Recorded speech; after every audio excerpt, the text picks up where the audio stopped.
Man, welcome back to Abe's Auto. It's been a minute. It's been a while. Uh, I got something special.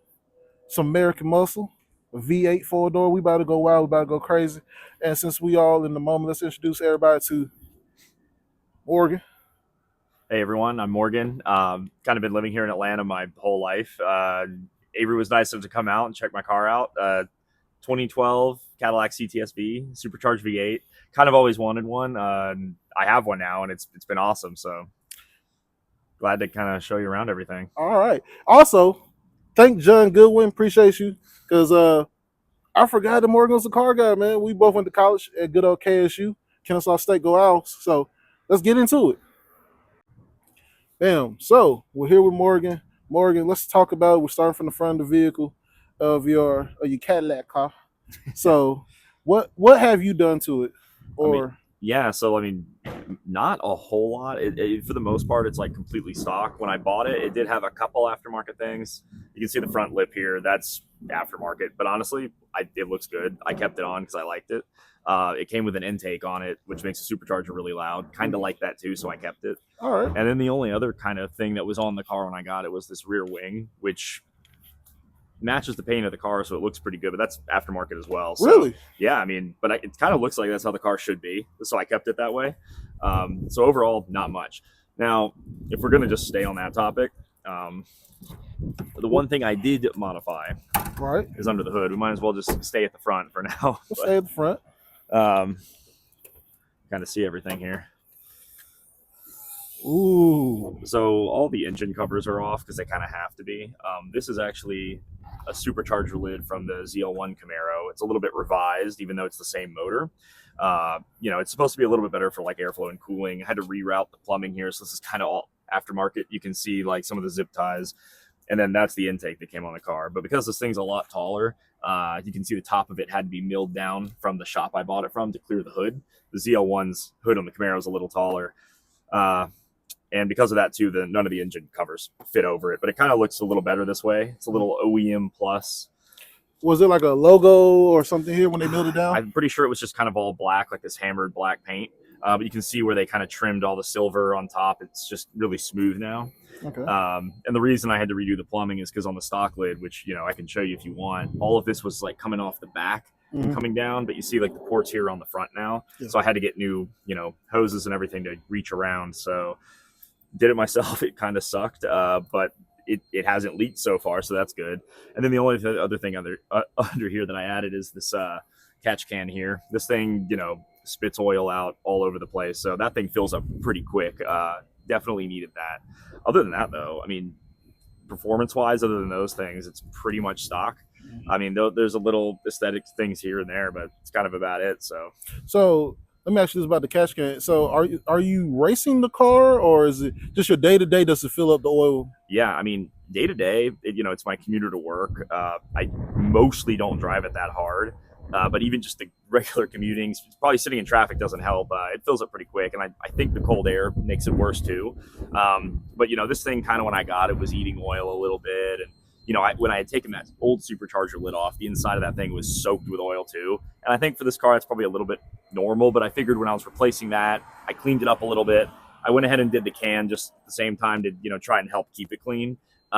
It's catching stuff, so it's working. I haven't opened it back up to see how well it's working, but, it seems like it's just a nice to have preventative thing. They don't cost that much, so.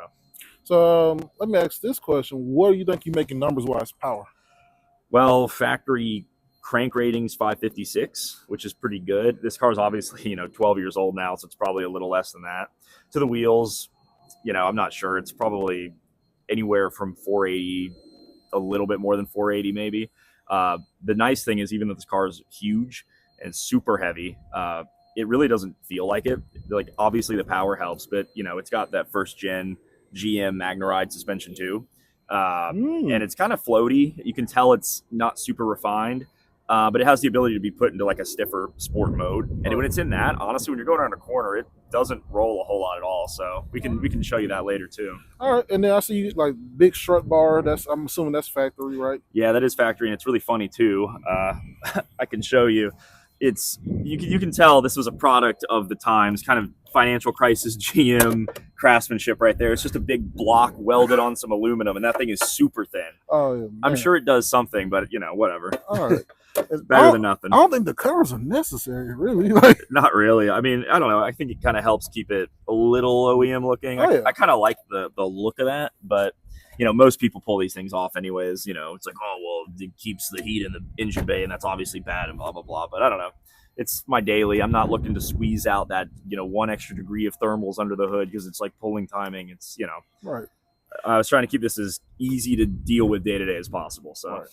Also, everybody, we might be dealing with just a little wind noise, but it's okay. I know, I'm trying to keep my back to it a little, so it's all right. That's why we got the mics, man. Mm-hmm. So, okay, so let me say this: what's the outside the daily commute? What's the goals for this car, performance-wise? Are you trying to, circuit? Are we trying to drag it a little bit? What do you like to do with it? Or are you just enjoying it as just a little street warrior?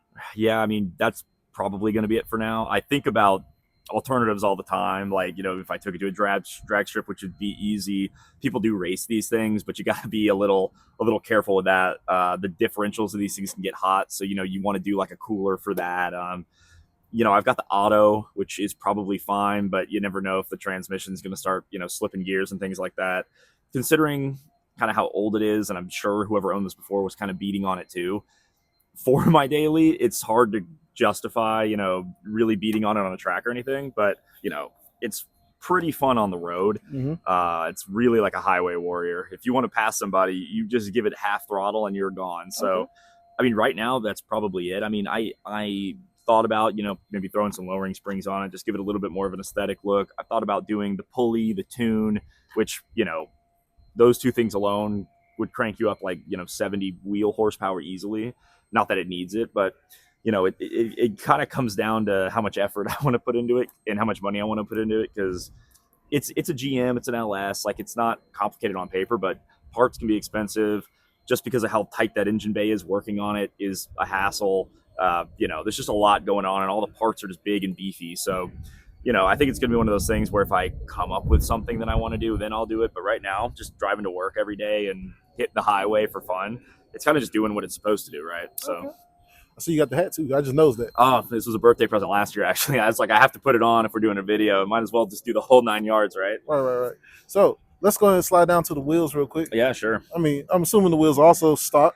Yeah, so these are actually optioned. They're factory optioned wheels. This is the matte black wheels. I think default, they're chrome, kind of like those lug nuts are. Mm-hmm. But the black's definitely the way to go. The matte, I like a lot. The chrome makes it look a little old, in my opinion, especially on these kind of cars. Right. The matte black looks good. And then it has factory, those big V calipers are actually Brembos. Really? Yeah, so they're I can't remember if they're 4 piston in the front, 2 in the back, but they work pretty good considering how kind of big and heavy this car is. I did just replace the rotors. The rotors are Brembos from the factory too, but these are a different brand. I think it's R1 Concepts is the brand. Mm-hmm. So slotted and drilled, and then I did EBC brake pads just to kind of keep the brake dust low. But since I'm not tracking it, I didn't need anything super aggressive. They're a little noisy, but they were way cheaper than replacing with the Brembo rotors. So I was like, it's kind of worth they look cool anyways. So right. I understand that. I can dig it. So man, this is just like a monster all the way around. Let's open up this interior, man. Yeah, sure. I mean, the body's obviously stock. So let's look in the interior. Leather seats. Right. So there's a couple things here as well. So you can get this with just the regular leather seats, which are fine. These are the Recaro seats that are a factory option, which I kind of feel like if you get this car, you need to find one that has these. They're pretty firm, but they are like 11-way adjustable, full lumbar. You can actually adjust the bolsters. So they move in and out around your body and your waist and stuff. Oh, yeah, and they ride a little high. Like, I wish I could sit a little lower, but you're in a big muscle sedan, so who cares? And then the only other things in here I've kind of messed with are the steering wheel, carbon fiber. That's aftermarket, flat bottom and everything. These old GM cars, even the Corvettes, had those big, thin circle wheels. You kind of feel like you're driving a wagon. Mm-hmm. And then it has the matching carbon fiber shifter with the V logo on it. So both of those I bought just because the other ones were worn out. Mm-hmm. This specific car was optioned with Alcantara steering wheel. And you can imagine that thing was gone. So it was like slippery, kind of crusty, gross looking. So I just figured upgrade it all. And the only other thing in here that's kind of like, I think it's like an option is this wood, I think, is a CTS-V specific option. It's called like Midnight Sapel or something, which is cool. I'm not a huge fan of like the gloss wood in cars. Kind of, in my opinion, makes it look a little dated, but this one's so dark. It kind of works, you know? I know it most definitely do.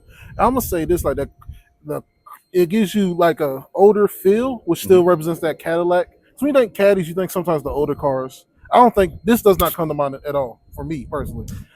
But then you got the carbon wheel that makes it look like this just track monster with that just the wheels. It's like you just go to time attacks or circuit days and just kill it. Yeah, I mean, it's contoured. It's got the flat bottom. When you're driving it, it feels way, way better. It feels like you have a little bit more control over it. And I'm pretty sure this car has, kind of that older hydraulic steering still, which is really nice, kind of like the Corvettes had. So you feel a lot of, road in the front end. Mm-hmm. Obviously, this isn't the most sophisticated suspension in the world on this thing.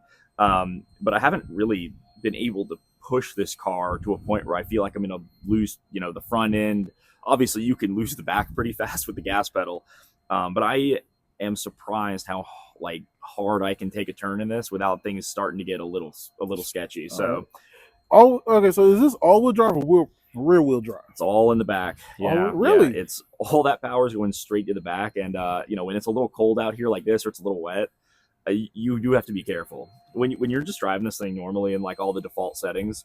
It's pretty tame. Like, it doesn't feel that aggressive, and it feels kind of big and heavy like you would expect it to. Right. But you tighten up the suspension with a button. You can put it in like competitive driving mode. The auto transmission has like a sport mode too, and then everything gets really aggressive. So is it auto or is it dual clutch? It's just regular auto. Okay. It does have paddles, and actually I forgot to mention these chrome paddles are aftermarket, which mostly for aesthetic. They're not the best paddles, but the default option is it just has those really annoying plastic buttons on the back. Right. I don't really like those, so I thought that looked a little better, and they're okay. They're fast enough. They're not, if you wanted to use it for like actual track use, it's got enough delay where like you could probably over rev if you weren't careful, and it'll let you over rev. It's not gonna like stop you. So usually leaving it like the auto and just that sport mode and letting it shift, I haven't had too much of a problem with it. All right. So let me ask you this, Morgan. So this is an American car. You're an American guy.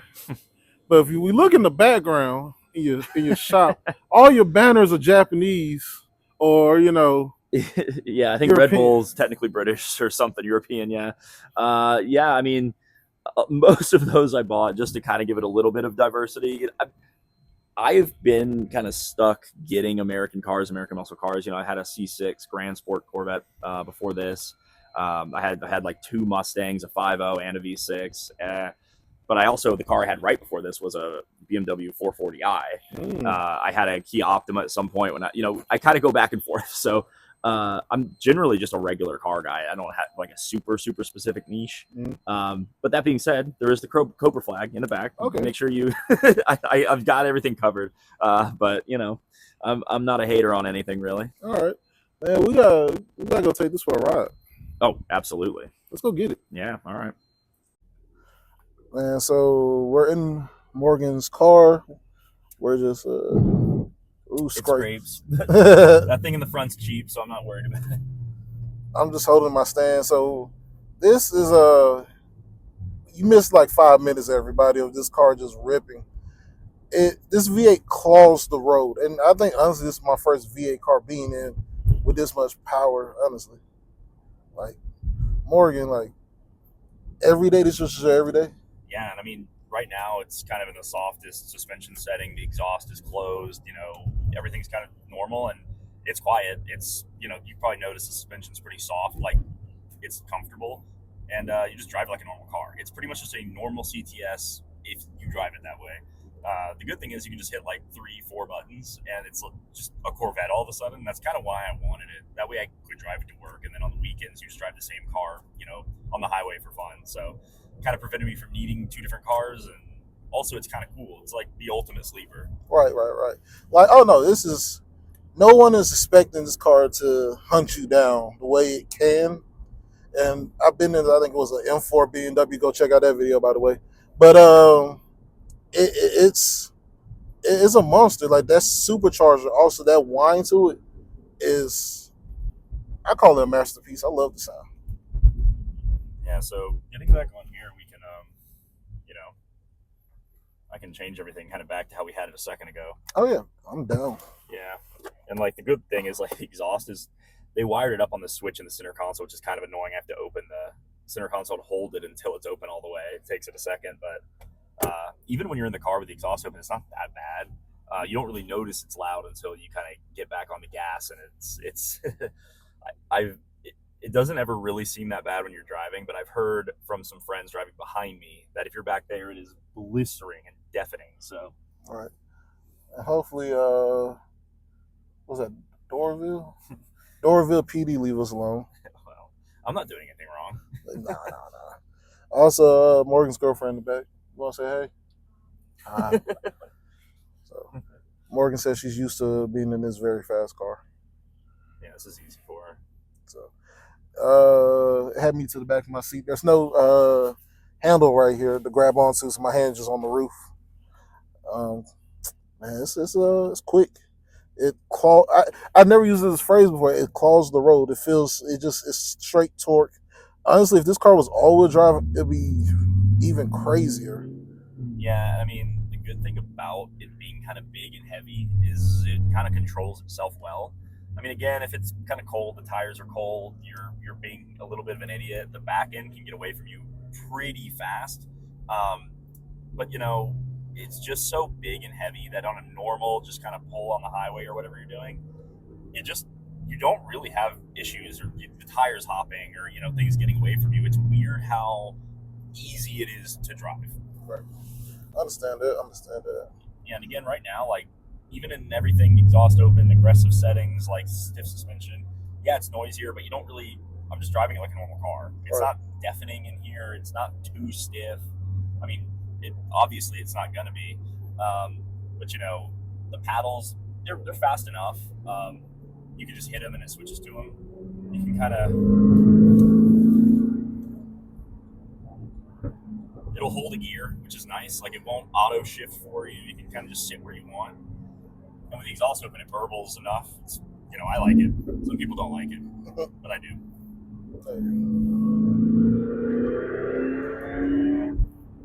And it just immediately, when you hit the gas, it's fun. Oh yeah.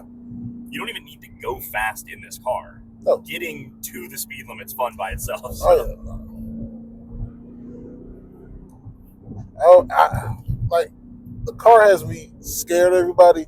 I keep putting my foot down like it's just, there's no pedal here for me. It's just I keep putting my foot down. Like, I say this about almost everybody's car. It's a monster, man. Like, honestly.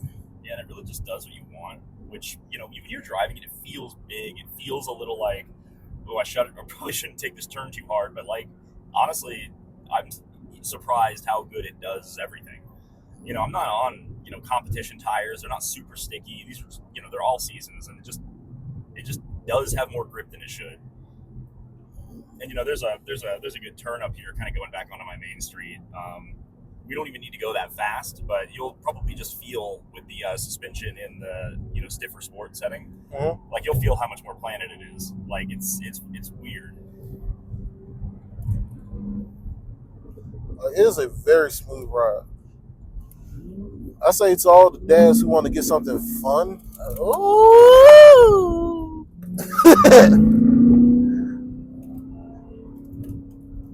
Doesn't it feel like it shouldn't be able to do that? No. That's like, excuse my woo, everybody. And it just breaks. It slows all the way back down. It just breaks.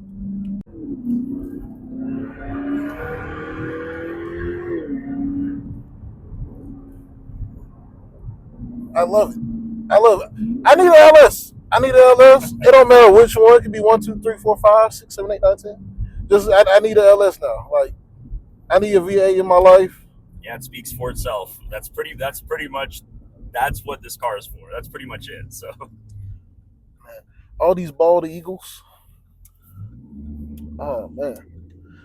Like, yeah, and again, I mean, you can just kind of put this back in auto, and, like, yeah, the exhaust is open. You put this, like, you know, in the softer setting, and you just drive it normal. Like, you don't have to. It's both cars. It's great. It's like I'm responsible dad mode. Yeah.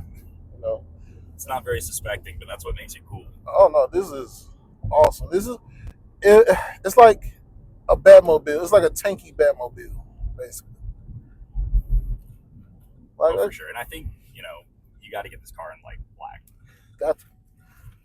I mean, I think it looks best in black. I'm telling you this. There's some autocross stuff in South Georgia I go to. You should most definitely come check that out. This car is a little big for the cones, but I mean, you could probably do something with it. Hey, get some times in. You figure out some stuff. Like, man, like this is a beast. Well, that's it. There you go. Man, I appreciate you. Trust me on that. No problem at all. It's always kind of fun to show people the car because I don't think people really know what it is until they're in it, right? So facts. Like, I was kind of I underestimated a little bit in my head. Like, oh, hold on, and the screen just goes down. Yeah, yeah. If you want to look at infotainment stuff, it does have a full up and down screen. It's like entirely touch screen and everything. It's kind of weird. Oh man, it's a little bit of a product of the time. It's old. It has like a full like the old school navigation. They don't look like that anymore, but dude, whatever. Dual climate control, all that stuff. The seats are like a billion direction. It also is optioned with the panoramic sunroof that goes all the way back, which is kind of cool. I usually leave it closed, but like the thing that comes back, it takes it a while to get up to the front. Dude. So it goes all the way from the back. I mean, date night, look at the stars. Yeah, I must hit something, but yeah, that's kind of the gist there. So perfect.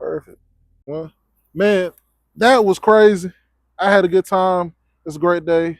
It's another beautiful day. Well, let's thank Morgan, everybody. Morgan, this was fun. We got to do this again. Yeah, absolutely. I have a bad habit of like switching my cars out often, so maybe next time I get something else, we'll do it again. Man, we got to. Don't switch it out. Well, okay, I'll just get another one then. We'll keep this one and I'll get something else. Get something else? Man, cool. Let's do it, man. I'll help you wrench. Yeah, absolutely. I always need a hand for that. This thing isn't the easiest thing to work on by yourself. Hold up, there's a S2000 behind us. There's cars all over the place here. So. Oh man, Morgan living over here in Fast and the Furious. So hey, everybody, let's do all the fun things. Let's like, subscribe, repost. It's been a while. Trying to work on consistency. Maybe Morgan got a friend that won't be on the channel. If you got somebody who won't be on the channel, hit me up. Aves Auto, ATL. I changed the last bit to some numbers to now ATL, simpler than that. And we appreciate you. Love you. He said make myself comfortable, so let me slide that all the way back. Big man life. Ignore my ashy knuckles.